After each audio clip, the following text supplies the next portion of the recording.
우리가 살아가는 이 세상이 하나님의 신비로 가득한 세상이 되어지리라 생각이 듭니다.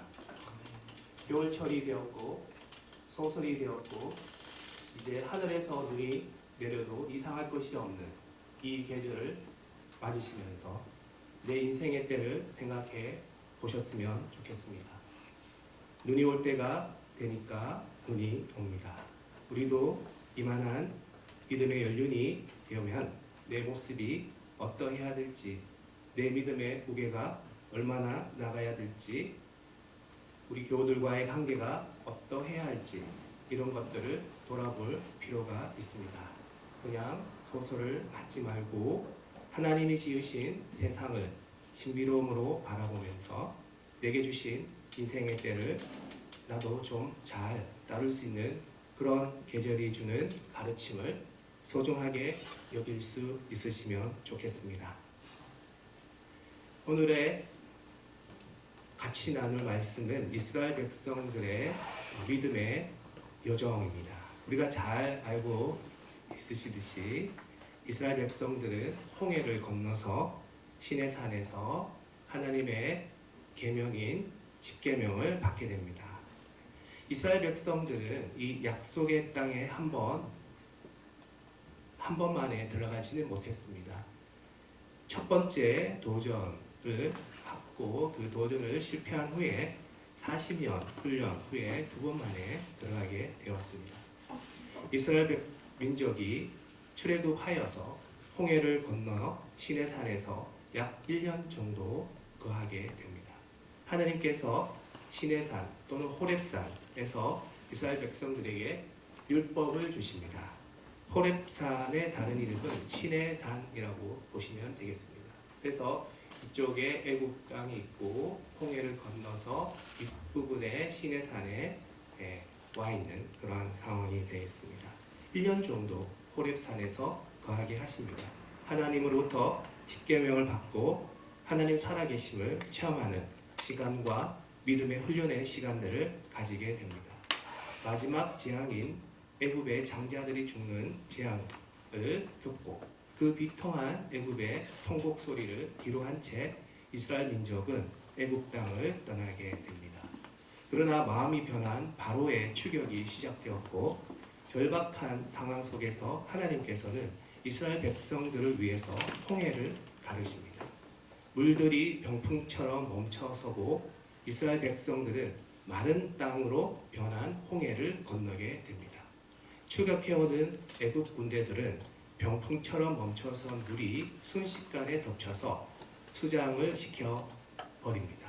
이러한 홍해의 기적은 이스라엘 백성이 하나님의 전능하심을 눈으로 보는 기적이었습니다. 하나님이 아니고서는 설명할 수 없는 기적이었으니까요. 하나님의 살아계심을 느끼며 하나님의 은혜에 감격하는 사건이었습니다. 신명기 1장 6절 말씀에 이제 호렙산에서 오래 거한 이스라엘 민족에게 이제 또 다른 여정을 명령하십니다. 우리 하나님 여호와께서 호렙산에서 우리에게 말씀하여 이르시기를 너희가 이 산에서 거한 지 오래니 4장 10절 말씀에 내가 호렙산에서 내 하나님 여호와 앞에 섰던 날에 여호와께서 내게 이르시기를 나에게 백성을 모으라 내가 그들에게 내 말을 들려주며 그들이 세상에 사는 날 동안 나를 경외함을 배우게 하며 그 자녀에게 가르치게 하리라 하시매 호렙산에서 하나님께서 하셨던 일은 이렇게 하나님이 어떠신 분인지를 가르치는 그러한 일들을 하셨습니다. Learn to revere입니다. 하나님을 경외하는 그런 것을 배우는 그런 시간이었습니다. 그래서 민수기 13장 2절 말씀에 사람을 보내어 내가 이스라엘 자손에게 주는 가나안 땅을 정탐하게 하되 그들의 조상의 가문 각 지파 중에서 지휘관된 자 한 사람씩 보내라. 이렇게 해서 시내산을 이제 떠난 이스라엘 백성들은 바로 위쪽에 있는 가나안 접경 지역에 있는 바란이라는 광야에 머물게 되었습니다. 그래서 바란 광야와 이렇게 가나안 접경 지역에서는 한 3일 정도의 거리로 이렇게 가까운 거리가 있고요. 정탐꾼을 보내어서 이렇게 가나안 땅을 이렇게 정탐하는 그러한 시간을 가지게 되었습니다. 민수기 13장 3절 말씀에 모세가 여호와의 명령을 따라 바란 광야에서 그들을 보냈으니 그들은 다 이스라엘 자손의 수령된 사람이라. 그래서 바란 광야에서 이제 이스라엘 백성들이 이제 들어가 가나안 땅, 약속의 땅으로 들어갈 준비를 하고 있었던 것이었죠. 민수기 32장 8절 말씀에 너희 조상들도 내가 가데스 바네아에서 그 땅을 보라고 보냈을 때에 그리 하였었나니 그 바란 광야에 가데스 바네스라는 도시가 있었습니다. 가데스 바네아라는 도시가 있었습니다. 이 가데스라는 이름의 뜻은 거룩한 또는 성별된 이라는 뜻입니다. 이스라엘에는 이런 가데스라고 시작되는 그런 이름의 도시가 많이 있습니다. 이 가데스 바네아까지 오기까지 이스라엘 민족들은 많은 일들을 겪었습니다. 수십만 명의 어른들과 아이들 그리고 가축들이 먹을 물도 음식도 없는 광야를 지나서 이 가나안 접경 지역에 가데스 바네아에까지 이른 것은 홍해를 가르시는 하나님의 기적 다음에 또 한 번의 이스라엘 백성들에게 주는 기적이었습니다. 이런 기적과 이적을 통해서 이 가나안 접경인 가데스 바네아까지 오게 되었습니다. 이 가데스 바네아라는 지역은 바란 광야에 있는 한 오아시스의 이름입니다. 이스라엘 백성이 여기에서 1년 2개월 동안 머무르게 됩니다. 시내산에서 1년, 가데스 바네아에서 1년 2개월 이렇게 해서 총 2년 2개월을 하나님께서는 이렇게 이스라엘 백성들을 인도하고 보호하여 주셨습니다. 가데스 바네아에서 약속의 땅 가나안까지는 3일 정도 거리입니다. 모세는 각 지파에 한 명씩 12명을 선출해서 가나안 땅을 정탐하고 오라고 보냈습니다. 40일 동안 가나안 땅을 정탐하고 돌아온 12정탐꾼들의 보고는 이러하였습니다. 가나안 땅들을 보고 온 이런 바들의 반응은 두려움 그 자체였습니다. 그 중에 하나가 가나안 땅의 포도송이가 너무 커서 포도 한 송이를 장대에 꿰어서 장정 둘이서 어깨에 메고 돌아왔다는 것입니다. 포도송이가 얼마나 크면 풍성하면 이렇게 장정 2명이서 어깨에 메고 오는 그러한 모습을 보여주었습니다. 민수기 13장 23절 말씀에 또 에스골 골짜기에 이르러 거기서 포도송이가 달린 가지를 베어 둘이 막대기에 꿰어매고 이렇게 성경은 말씀을 해주고 있습니다. 그들이 본 가나안 땅은 풍요롭고 기름진 땅임에는 분명했지만 그곳에는 네피림 후손, 아낙 자손, 대장부들이 살고 있었고 거인들과 자신들을 비교해 보니 두려움이 몰려왔던 것입니다. 이렇게 말합니다. 거인들 앞에서 자신들의 모습은 마치 메뚜기같이 작아 보였다. 성경은 이렇게 기록하고 있습니다. 민수기 13장 33절 말씀에 거기서 네피림 후손인 아낙 자손 거인들을 보았나니 우리는 스스로 보기에도 메뚜기 같으니 그들이 보기에도 그와 같았을 것이다. 이렇게 얘기합니다. 또 마지막 결론은 13장 31절의 말씀에서 그와 함께 올라갔던 사람들은 이르되 우리는 능히 올라가서 그 백성을 치지 못하리라. 그들은 우리보다 강하니라 하고 이렇게 정탐꾼들은 가나안 거주민들이 우리보다 훨씬 강하다라는 것을 보고했습니다. 그래서 이스라엘 백성들은 이렇게 응답을 하게 되었습니다. 14장 2절 말씀에 이스라엘 자손이 다 모세와 아론을 원망하며 온 회중이 그들에게 이르되 우리가 애굽 땅에서 죽었거나 이 광야에서 죽었으면 좋았을 것을 이렇게 해서 이스라엘 백성들은 모세와 아론 그들의 지도자인 모세와 아론을 원망하게 되는 것을 우리는 잘 알고 있습니다. 민수기 14장 11절 말씀에 하나님께서는 이러한 이스라엘 백성들의 원망에 대해서 가데스 바네아까지 여정 속에서 그 많은 하나님의 기적, 홍해가 갈라지는 그러한 기적과 그 다음에 가데스 바네아까지 오게 되는 그러한 속에서 하나님께서 주신 그러한 기적을 보고도 직접 보고도 이스라엘 민족은 하나님을 전적으로 신뢰하지 못했다는 것을 우리는 볼 수 있습니다.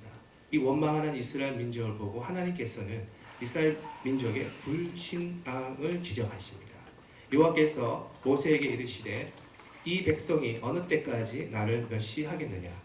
내가 그들 중에 많은 이적을 행하였으나 어느 때까지 나를 믿지 않겠느냐? How long will they refuse to believe in me? 하나님을 믿는 믿음을 언제까지 거절할 것이냐? 라는 것을 하나님께서 직접 이스라엘 백성들에게 말씀을 하셨습니다. 모세는 홍해에서 나온 백성을 데리고 시내산에서 1년, 시내산에서 가데스바네아까지 1년 2개월, 총 2년 2개월을 훈련시켰습니다.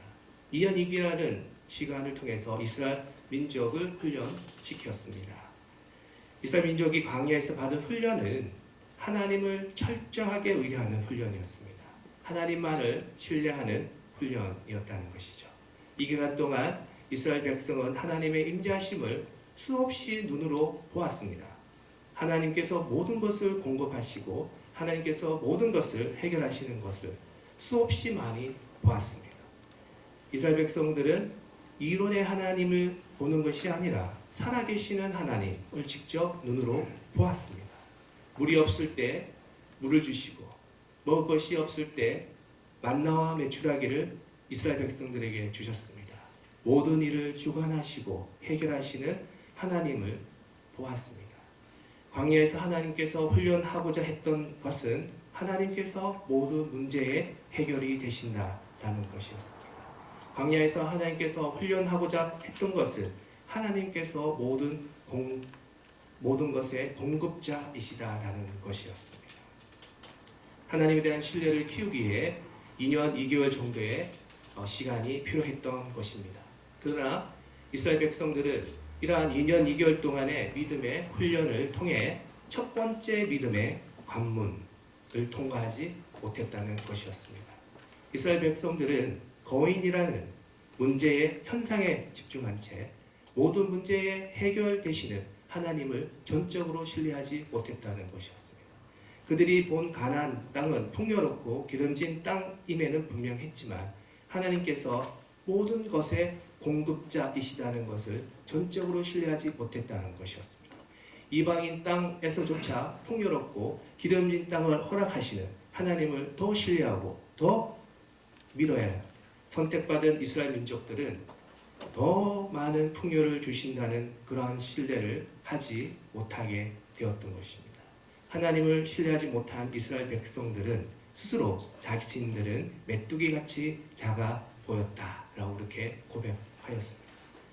하나님께서 원하시는 것은 문제를 바라보는 것이 아니라 그 문제를 해결하시는 하나님의 전능하심을, 그러한 전능하심에 대한 신뢰와 믿음이었던 것이었습니다. 지금 이스라엘 백성들이 서 있는 곳은 가데스 바네아입니다. 가데스, 즉 거룩한 장소라는 뜻이죠. 가데스 바네아라는 장소는 하나님의 성소이며 하나님께서 계신 거룩한 장소이라는 것입니다. 그러나 이스라엘 백성들은 이 가데스 바네아에서도 하나님을 신뢰하지 못하고 원망하기에 이릅니다.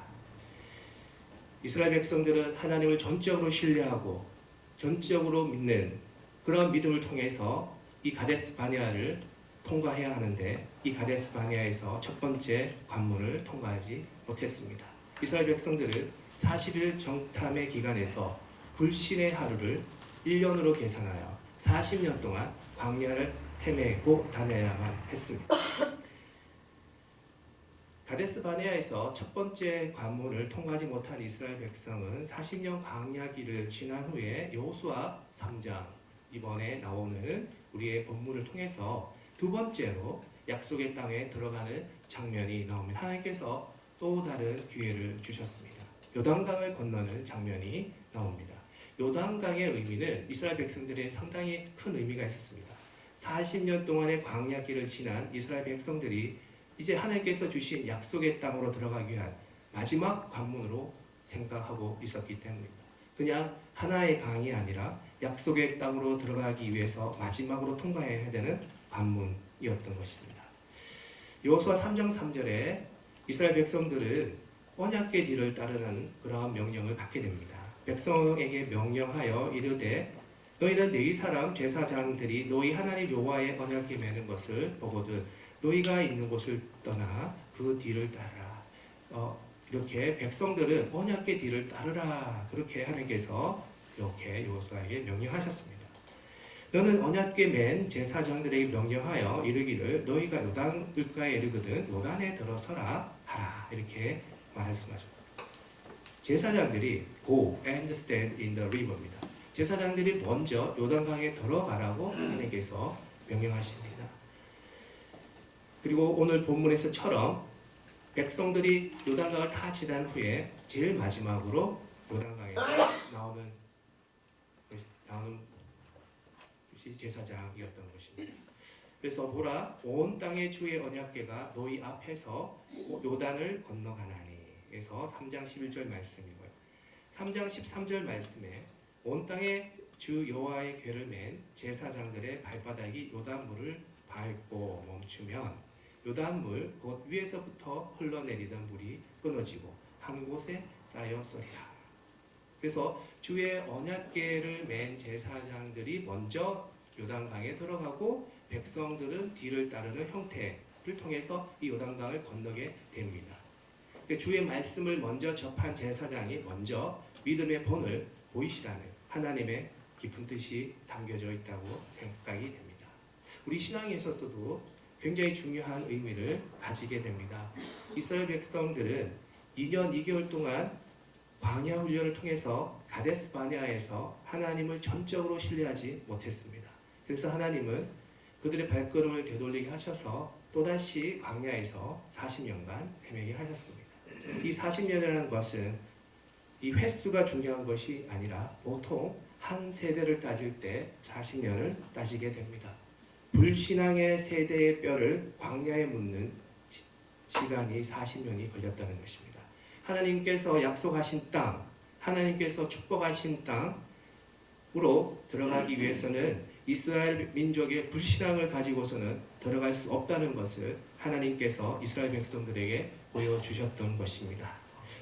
40년간 광야를 헤맸다는 것은 하나님을 전적으로 신뢰하지 못했던 그들의 뼈를 묻는 데 필요한 시간이 40년이 걸렸다는 뜻입니다. 그래서 출애굽 1세대는 광야에서 생을 마감하게 되고 2세대가 약속의 땅에 들어가게 되는데 약속의 땅에 들어가기 위해서는 마지막 관문이 있었는데 요단강이었던 것입니다.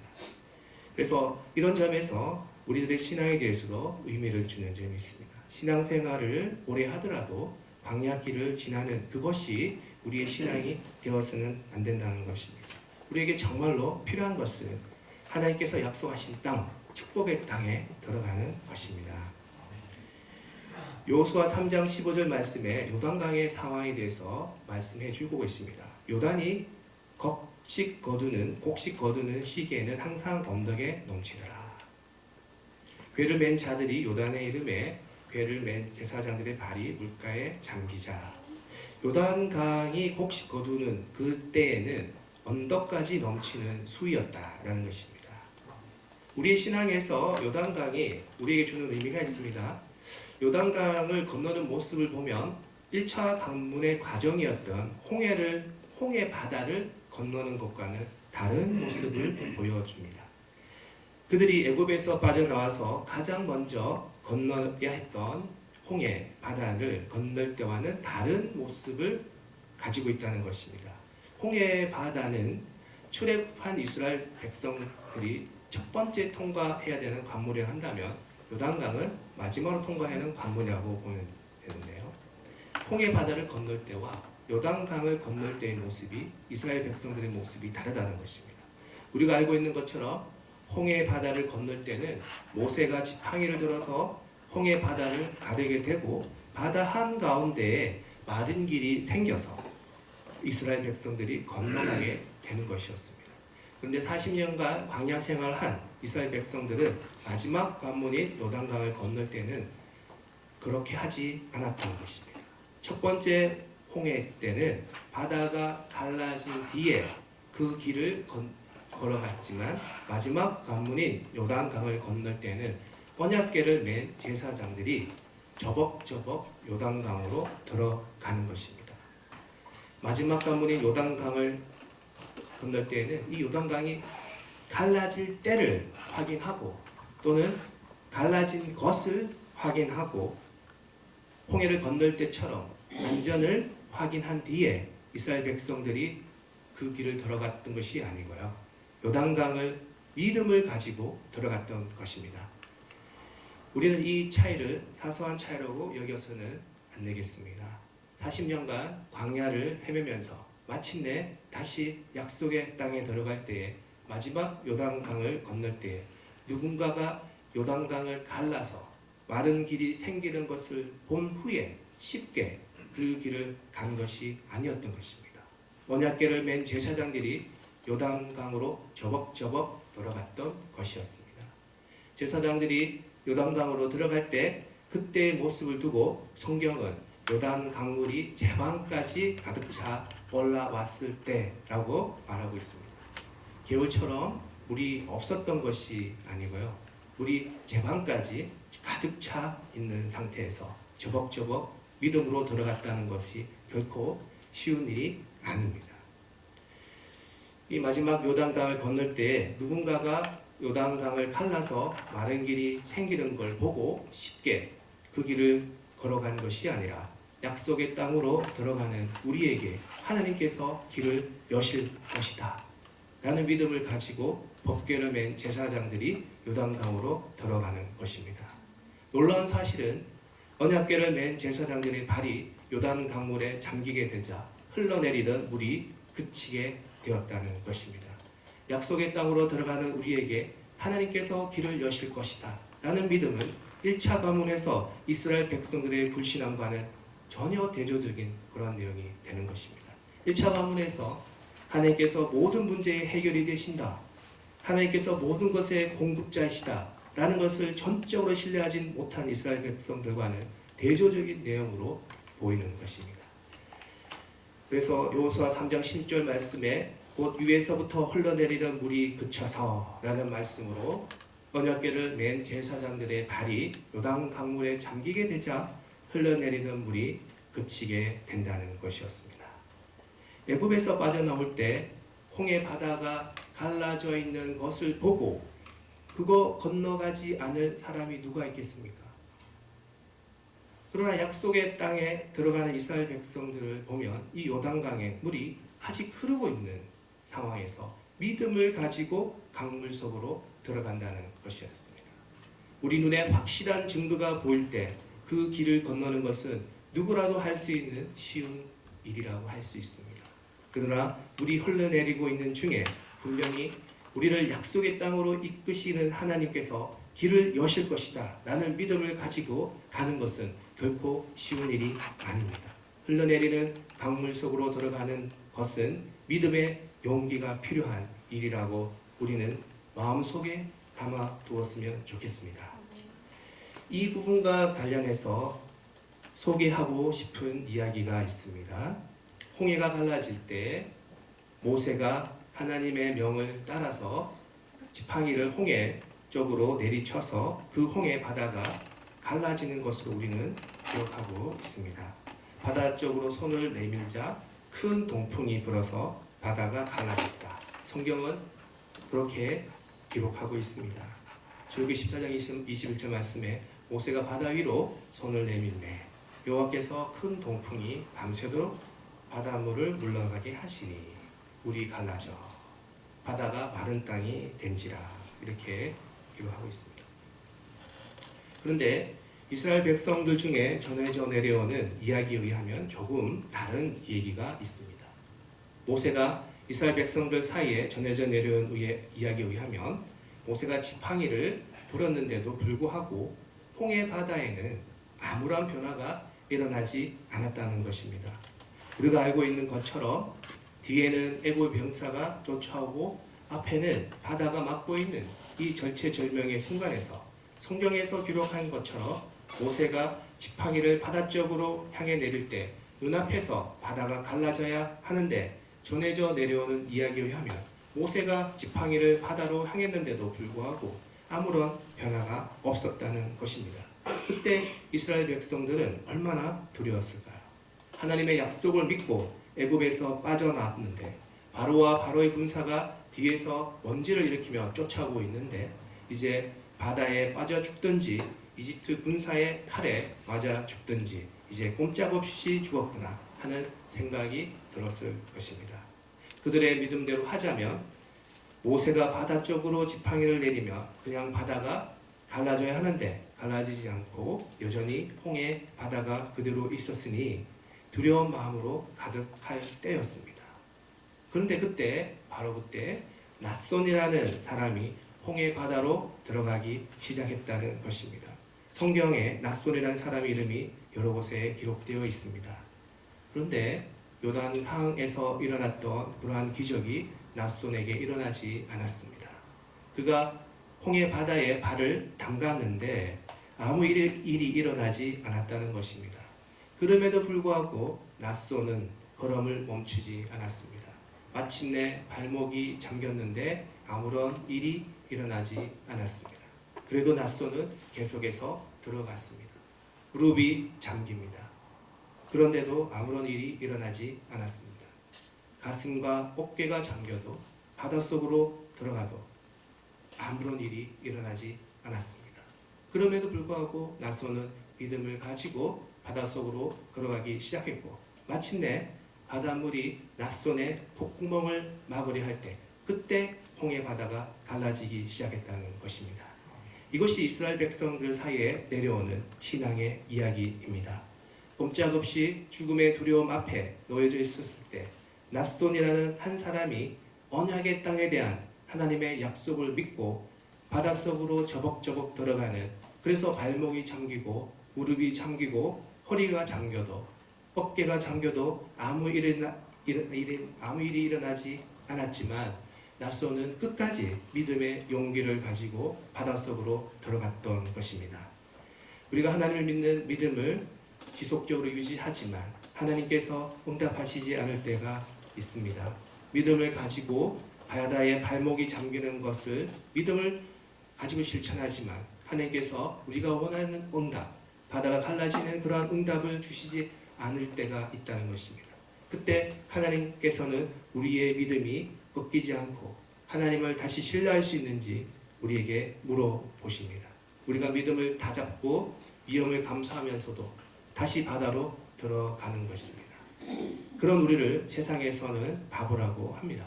바닷물에 무릎이 잠기도록 들어가는 것을 보면 세상 사람들은 저 사람은 왜 저렇게 무모하지? 라고 할 것입니다. 무릎이 잠기도록 들어가도 하나님께서 응답하시지 않으셨습니다. 내 믿음 가지고 도전하였지만 그 도전을 통해 얻은 것은 세상의 비웃음이었고 결국 남은 것은 무모하리라 만큼 느껴지는 무릎까지의 결과입니다. 여기서 이제 우리는 많은 갈등을 할 수가 있습니다. 다시 한번 하나님을 신뢰하고 약속의 말씀을 믿고 물속으로 더 깊이 들어갈 것인지 아니면 이제 하나님께서 응답하시지 않으시겠구나 하면서 미리 절망하고 포기하고 뒤돌아서야 할지 결단을 내야 되겠습니다. 낫손은 뒤돌아서지 않았습니다. 하나님의 말씀에 약속을 붙잡고 허리가 잠겨도 어깨가 잠겨도 어떤 일이 일어나지 않아도 끝까지 믿음의 용기를 잃지 않고 바닷속으로 들어갔던 것입니다. 그의 콧구멍에 바닷물이 잠기려고 할 때 하나님께서 홍해 바다를 여시기 시작하셨습니다. 이런 믿음의 이야기가 이스라엘 백성들 중에 전해내려고 있다는 것입니다. 첫 번째 관문인 홍해 바다가 마지막 관문인 요단강에서 있었던 일들을 비교하면 같은 일이 아니다라는 것을 우리는 잘 알 수 있습니다.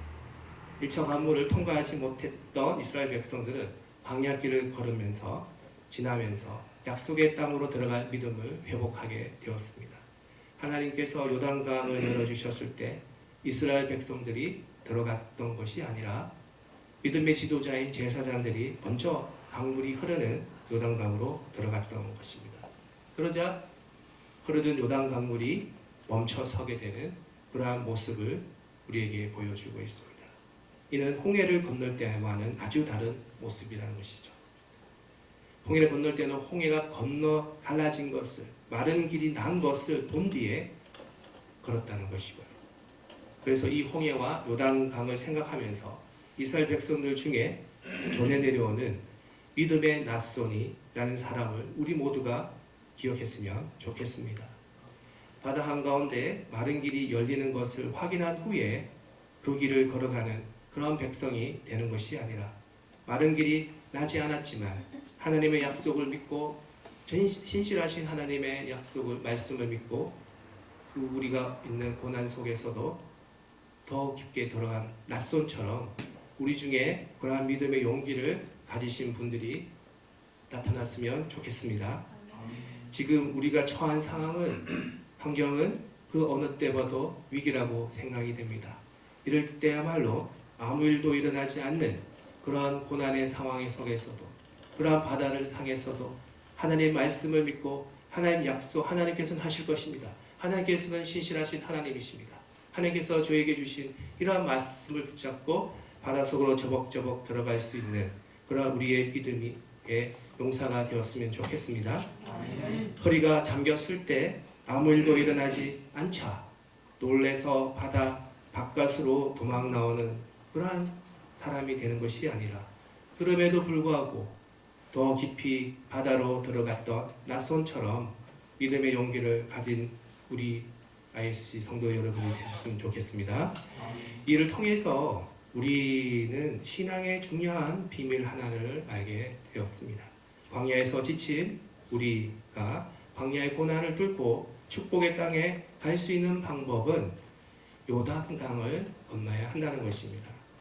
요단강에는 이스라엘 백성들이 건널 길이 없습니다.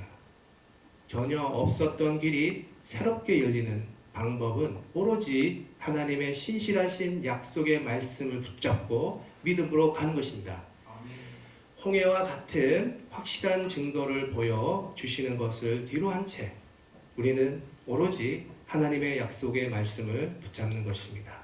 우리에게 낯선 일은 낯선이지만 이 한 사람의 믿음이 이스라엘 백성의 마음 속에 깊이 새겨져 있다는 것을 기억하였으면 좋겠습니다.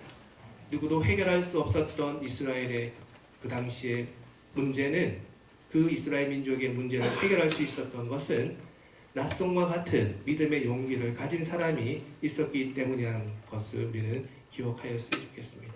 오늘 우리들의 믿음이 편안하고 안일한 믿음이 아니라 낫손과 같은 믿음의 용기를 가진 사람이 되시기를 바랍니다. 우리에게 전혀 없었던 새로운 믿음의 길이 열리는 방법은 문제를 하나님께서 해결하신다는 그러한 신실한 믿음을 가지고 하나님의 약속을 믿고 하나님의 우리에게 주신 말씀을 믿고 콧구멍이 바닷물에 들어올 때까지 믿음의 용기를 잃지 않고 앞으로 전진하는 것입니다. 또 하나 우리에게 눈여겨보아야 할 점이 있습니다. 하나님께서는 하나님의 약속의 땅을 이스라엘 백성에게 그냥 주시지 않으셨습니다. 2년 2개월 광야 후에 가데스 바네아에서의 첫 번째 관문과 40년 광야 후에 여호수아를 통한 요단강에서의 관문이 그것입니다. 약속의 땅을 성취하기 위해서는 1차 관문에서 2년 2개월이라는 인내의 기간과 2차 관문에서의 40년이라는 인내의 시간이 꼭 필요하다는 것을 하나님께서는 우리에게 보여주십니다. 약속의 성취는 가데스 바네아와 광야와 같이 광야의 장소에서 머무는 시절이 꼭 필요하다는 것입니다. 그러나 이렇게 우리가 이런 인내의 시간과 광야의 시절이 있다고 해서 꼭 약속을 성취할 수 있다는 것은 아닙니다. 인내와 광야를 통해서 고난 속에서도 전적으로 하나님을 신뢰하며 바닥 속으로 저벅저벅 들어가는 믿음의 용기까지 더 추가되어야 한다는 사실을 우리는 이 말씀을 통해서 깨닫게 되었습니다. 하나님에 대한 절대적인 신뢰 없이는 하나님께서는 절대로 하나님께서 약속하신 땅, 하나님께서 우리에게 주신 예비하신 축복의 땅에 허락하시지 않으신다는 것을 오늘 우리의 말씀을 통해서 배웠습니다. 하나님에 대한 절대적인 신뢰와 믿음으로 우리에게 닥친 고난의 시간을 약속의 시간으로 바꾸시는 여러분들이 되시기를 간절히 바랍니다. 같이 기도드리겠습니다. 하나님 감사합니다. 아무리 바다가